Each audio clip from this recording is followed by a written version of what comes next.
some ways, recording is actually a lot like composition, because in composition you're choosing instruments that are going to have a certain idea. They're going to have a particular feel, or they're going to transmit something.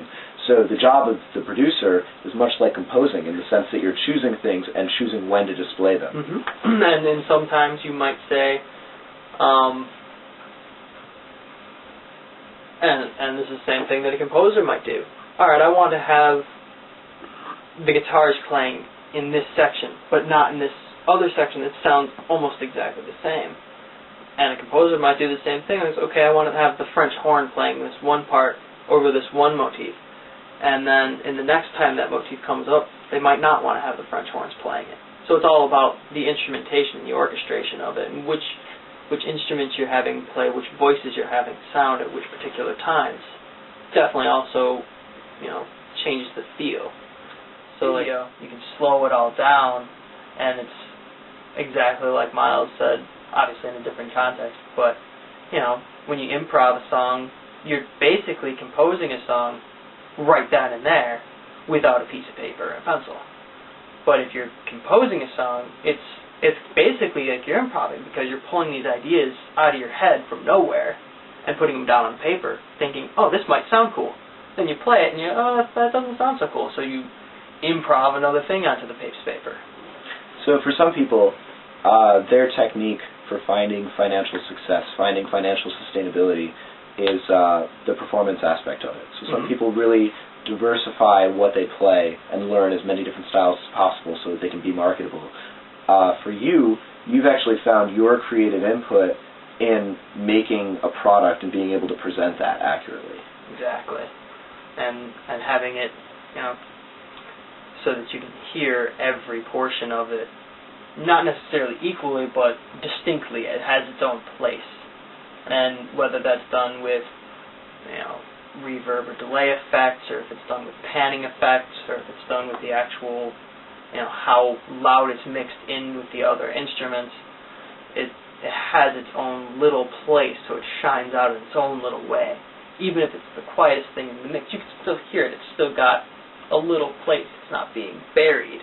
It's still there. I've heard it in some more recent metal stuff that they'll be using like a glockenspiel to match with a guitar part, and it's got this certain eerie quality to it that is only going to be presented by having that instrument.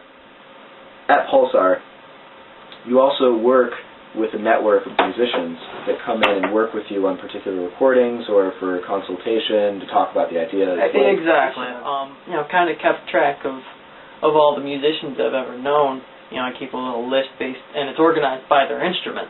So I've got bass players listed, I've got drummers listed, I've got a couple flute players listed, a couple guitar players, obviously. Just people you've met who might be... Yeah, exactly, and I've got their name, their contact information, so if I ever have a session that, we need a guitar player, we don't have a guitar player in our band, or our guitar player is sick or something, or I'm a songwriter and I need a band to be put together for this song, so I need a drummer, a bass player, a guitar player. I can sing over it, but I need the rest of the band.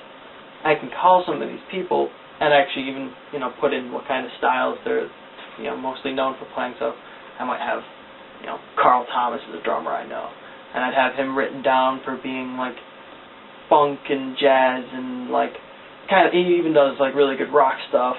So I'd have all of those things listed next to it, and then I'd have another guy who's more of like straight up jazz, like this guy Brian that I know. He's more of a jazz drummer, and he does like mallet percussion and stuff like that.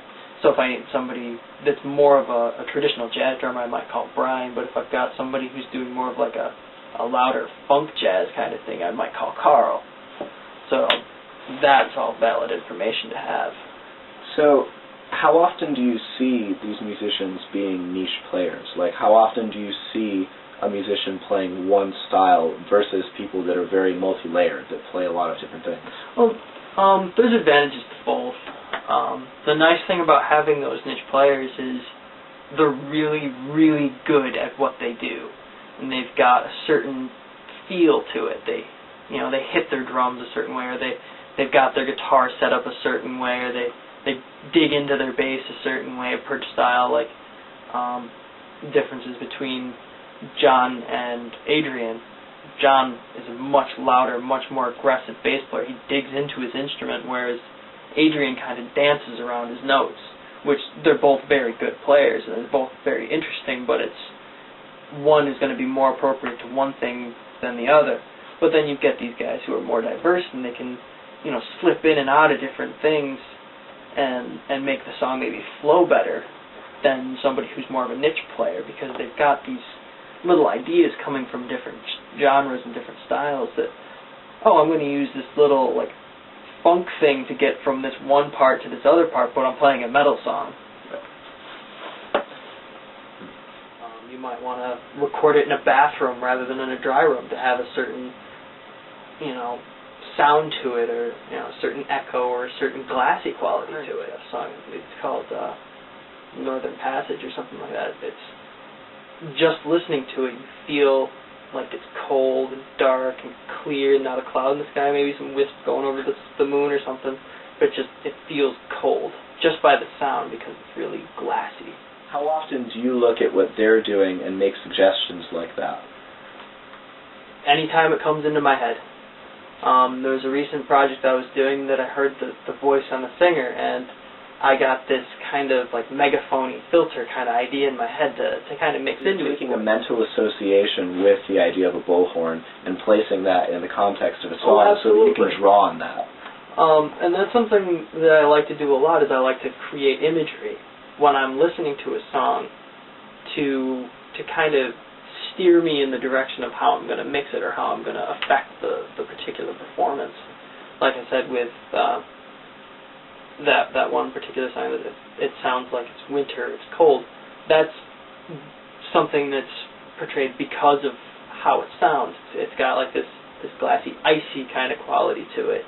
It's really clear, it's really pristine. It doesn't have a lot of the warm frequencies in the lower register that are going to make it feel more like you've got fire burning.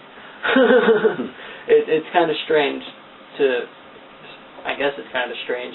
associate particular sounds with a particular feeling like that, but it very much helps with steering how you're going to make something sound. Where you get, okay, this guy's got a certain voice, and maybe he said a couple lyrics that make you think of a demonstration or something. So you might want to put a filter on it, or his voice is just, it's got a certain graining quality to it that you think you'd like to enhance a little bit with a filter.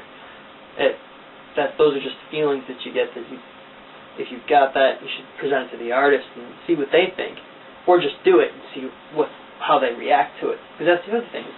Sometimes you may not want to actually tell them what you're going to do. Just do it and see how they react. A lot of times artists, when they go to the studio, they don't know exactly what they want. That's true too. And a lot of the time you've got people who've never heard themselves under a microphone before.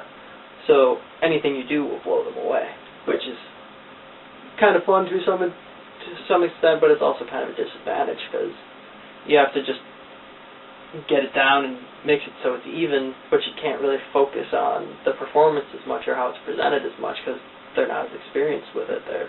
They might get a little nervous under the microphone. Sometimes it's actually better when you have an artist that's headstrong because they know what they want and they know how they want it to go. Sometimes you also want somebody who's uncomfortable. Right. Because sometimes that will get you a better performance. Sometimes. So, recording in a lot of ways is like capturing a feeling and an idea through just the sound of it. Mm-hmm.